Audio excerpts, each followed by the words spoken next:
जेकरा तबाह भइल जिंदगी, जिए मरे से बेपरवाह भइल जिंदगी।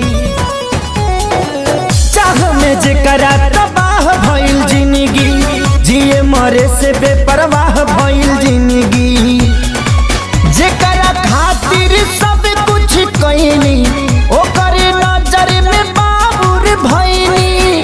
दिल के गिरल दीवार हमर ढाह के, हो गिरल ढाह के। दवा दिल के बनावे के पड़ी, रामदेव बाबा से कह के। दवा दिल के बनावे के पड़ी, रामदेव बाबा से कह के।